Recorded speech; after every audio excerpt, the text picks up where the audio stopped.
Wish I had $1 for every time somebody said in recent weeks just how ridiculously cheap Nvidia is at this point, a PE ratio lower than Hershey's. But how come the Lag 7 has been actually outperforming in Q3? Could you sort of give us an indication? Because you say it's beyond just rotation dynamics at play here. Yeah, well, I mean, if we're talking NVIDIA specifically, I do think there's a couple of recent fundamental dynamics that have been supporting the stock. So I think, first of all, you've had a couple high-profile new model releases from the likes of Meta and SpaceX over the last couple of weeks that have looked really good on various benchmarks. And those are models that were trained on NVIDIA Blackwell. And so I think there's a sort of a view that maybe this model market, there are going to be multiple players, and that plays to NVIDIA's strengths. And then secondly, speaking of Meta, there's just been some reporting over the last couple of weeks about their potential future CapEx plans, which I'd say at a high level suggests this hyperscale CapEx story still has plenty of room to run. And that's about half of NVIDIA's business. So I think those are sort of the two recent fundamental dynamics that have been supporting NVIDIA's stock. But what if we do see a pullback in some of that CapEx spend, if and when we do? What happens to this chip trade, do you think, particularly for a name like NVIDIA? Well, we definitely will see a pullback in CapEx at some point. I mean, this is a cycle like any other capital spending cycle. I just think for now, there's incremental confidence that that pullback is not happening next year, probably not happening in 2028. And that is because there is still so much demand for AI compute. And so I think, there are going to be continued questions about the durability of this capital spending cycle. I just think there's now incremental confidence that that peak is still a couple of years out. You say fragmentation in the LLM space is a good thing for NVIDIA. What does that mean? Well, I just think if the balance of power, NVIDIA versus the model companies, NVIDIA versus the hyperscalers, it's a good thing if their customer base is operating in a fragmented market. I think if the LLM space becomes a winner-take-all market and there's, one or two companies that run away with the market, then those companies, just the bargaining power they have with NVIDIA, just becomes something that is unfavorable to NVIDIA. And stepping back, I just think the key for NVIDIA from here, it's broaden out the customer base and broaden out the product suite. And we've seen a lot of traction broadening out the product suite, launching standalone CPUs, becoming a leader in networking, obviously the ongoing tailwinds they have in their software business. But broadening out the customer set is sort of the other key. And so when you have other big customers like Meta and like SpaceX, then I think that's just a positive for the durability of their revenue growth. Yeah, and a big customer like China, if they do get those H200 chips and anything else, that could be the icing on the cake. Okay, Tom, just walk us through an example trade on NVIDIA. Yeah, we saw some nice gains last week, over 8% for NVIDIA. We kind of broke out of that recent range that we've had in the stock, and that's probably a positive here, even though the stock is a little bit weaker here today. So I looked at a strategy. It's been a choppy trade back and forth. So what kind of strategy takes advantage of maybe the stock consolidates, maybe it goes higher? Hey, but if it goes lower, I'm willing to buy the shares. So I looked at a cash secured put here in NVIDIA going out to the July 31st weekly option series, so 18 days to expiration, where I'm just going to sell an out-of-the-money 200 strike put. You're going to collect a credit of roughly about $3.90. That's what you can potentially make on this position, $390 per put that you sell. But you can see here, you either get to keep that credit if the stock remains above 200, give you that, $8, $9 cushion to the upside or to the downside, and then you can buy the shares if the stock does fall below 200, but you're buying it at a discount to where it's currently trading of about 6%. If you collected $390 credit, takes your break even down to $196.10 over the next 2.5 weeks on this one. The probability that that short 200 strike will be out of the money at expiration over the next 2.5 weeks, about 66%. So you've got a better chance of, or probability of success that it stays above that level, but you've got to be willing to buy the shares. There's a lot of risk. If the stock were to go below 200, you buy the shares. So you've got a lot of risk to the downside here. But just takes advantage of this choppy trade that we've seen where it's, remained in a range, it's pulled back, then rallied, and then pulled back once again. So this gives you that opportunity to repeatedly do a strategy like this where, hey, I'm willing to buy the shares if it falls, but maybe it doesn't fall, and then I'm still profitable on this type of trade. And if you think about it, if you put a bid in for $196.10 for the stock, you might not ever get filled on that. So this allows you to take that type of neutral to bullish stance where you can buy it if it goes lower or just profit if it stays here or goes higher. Good look at Nvidia today, which has been performing slightly better in Q3. Had a good week last week, as we said, trading down 2% along the broader semi space. Does anything, I mean, the context is a little bit different now that the conflict has sort of escalated a little bit. Oil prices are higher. Does that change, in your view, how you view earnings season? Not really. I think we're in the situation where the market's oscillating back and forth between large tech liking the AI trade and then, feeling like, as tensions ease in the Middle East, oil comes down, maybe the Fed gets a little more constructive. The other parts of the market are kind of performing well. Today was a little bit of an outlier. Everything was kind of down today.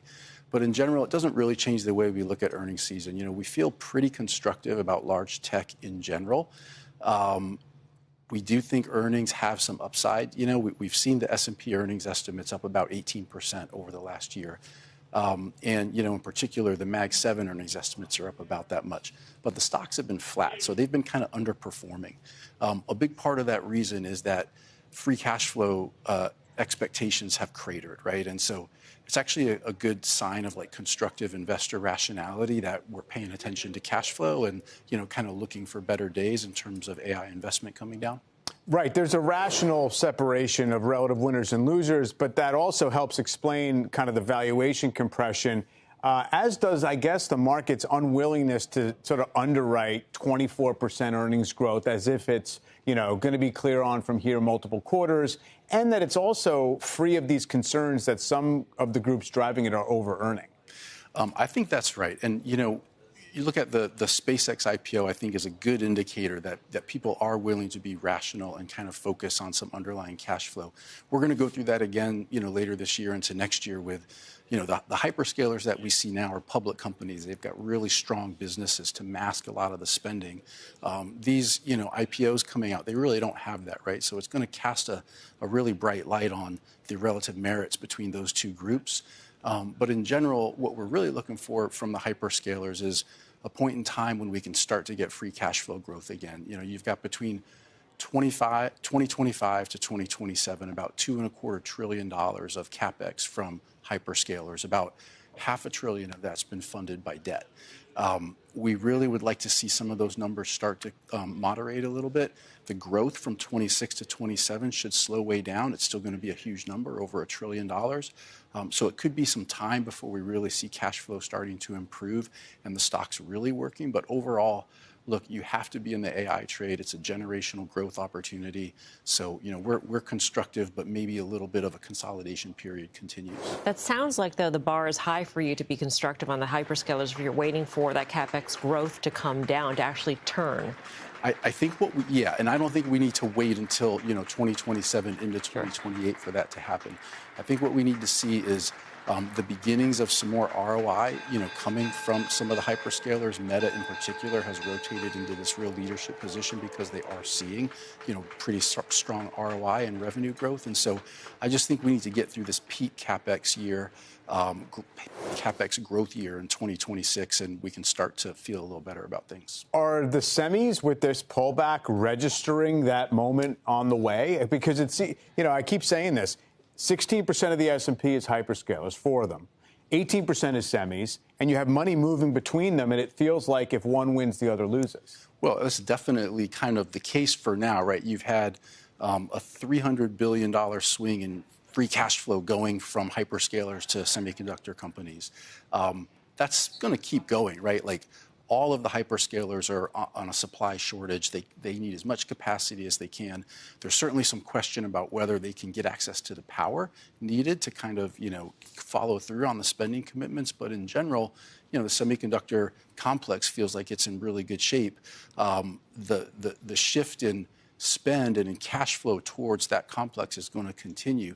Now, the value shift may have already preceded that, right? The SOX is up 80% this year, Mag 7's flat. So we could have already seen that happen, but both of those areas we think are really worth looking at. Monday saw a fall in Nvidia's stock, despite new statements about expenditure on AI infrastructure supporting forecasts of sustained demand for the chipmaker's goods. Nvidia's stock was trading at $204.12, down 3.2%. With the Nasdaq Composite dropping 1.4%, the decline generally mirrored weakness in the broader market. Despite the PHLX Semiconductor Index's 4.8% decline, Nvidia did better than the semiconductor industry as a whole. Nvidia has fallen well short of the chip industry as a whole this year, notwithstanding Monday's action. The PHLX Semiconductor Index had increased by 75% as of Friday's close, but Nvidia's stock had only increased by 12%. Meta Platforms made the most recent news on AI infrastructure on Monday, announcing that it would spend over $50 billion on its data center in Louisiana. Nvidia's technology is used by Meta and SpaceX, two of its biggest clients, to train the company's most recent AI algorithms. In a Barron's report, John Belton, portfolio manager at Gabelli Funds, stated that Nvidia would gain from ongoing rivalry among AI model creators. For Nvidia, fragmentation in the LLM, long language model area is advantageous. Even if they still have a chance to increase their market share with Anthropic, Nvidia may not benefit in the long run if the model-as-a-service industry begins to appear to be a winner-take-all scenario. Despite Nvidia's relative underperformance, Wall Street is still largely positive about the company. The company currently trades at a forward price-to-earnings ratio of less than 20 times, and the average analyst price objective is $313.39, according to FactSet. On Saturday, Vijay Rakesh, an analyst at Mizuho Securities, reaffirmed his outperform rating and $300 price target, claiming that Nvidia would profit from anticipated $1.2 trillion in data center construction expenditures next year. In an interview with CNBC, tech strategist Dan Ives also voiced optimism in Nvidia, downplaying the stock's recent decline. Ives claims that investors have recently turned their focus to memory stocks, resulting in what he called the shiny new toy impact. You've seen a lot of these names, but the ones that are truly in the center, whether it's Nvidia or hyperscalers, are actually the ones that are, to some extent, in the penalty box. Ives contended that the businesses spearheading AI development and market success are at odds. In actuality, only one chip, made by Nvidia's Jensen, the revolution's godfather, is driving the AI revolution. Nvidia's future price-to-earnings ratio dropped to 19.6 last week, levels last seen in January 2019, but it has since recovered to about 21.2, according to Koyfin data. In evaluating AI monetization, Ives also emphasized the significance of the impending earnings season. Where is Nvidia's memory when you look at it? Without hyperscalers, where is memory? All of this contributes to what will be a pivotal earnings season for monetization in Q2. The demand for AI processors is still higher than the supply, he continued. Demand for chips is still greatly exceeding supply with a 15-to-1 demand-to-supply ratio. Investors are constantly searching for the next revolutionary breakthrough, and artificial intelligence, AI, has surfaced in recent years. Many people are already benefiting from this fascinating technology, from infrastructure engineers to businesses and organizations that have begun using AI to solve their issues. Both the revenue and stock performance of these players have skyrocketed. As it creates a crucial component required for AI to operate, one business has been at the forefront. I'm referring to Nvidia, the company that created the top AI chip in the world. Because Nvidia's graphics processing units, GPUs, are the fastest available, consumers flock to them for critical AI operations like AI model training. Investors have been drawn to Nvidia's experience, which has caused the stock to rise 900% over the last 5 years.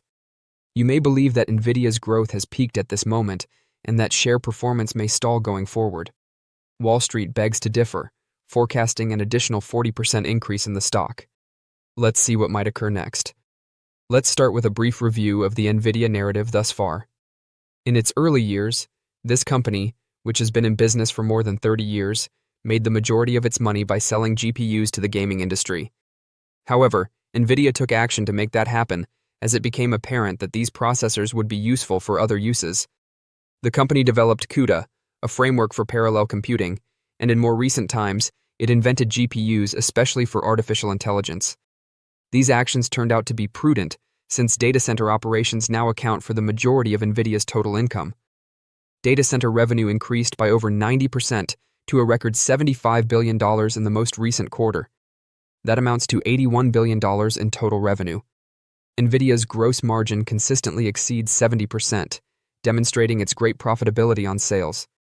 Nvidia has maintained its position as the world's top GPU manufacturer thanks to its first-to-market advantage and emphasis on innovation. The firm has also increased the scope of its offerings to provide clients with full AI systems. Earnings have continued to rise as a result. As previously indicated, the company's dominance in AI has caused Nvidia's stock to soar. However, investors have recently expressed concern about the enormous amounts of money being invested in AI and whether the revenue potential would justify that expenditure.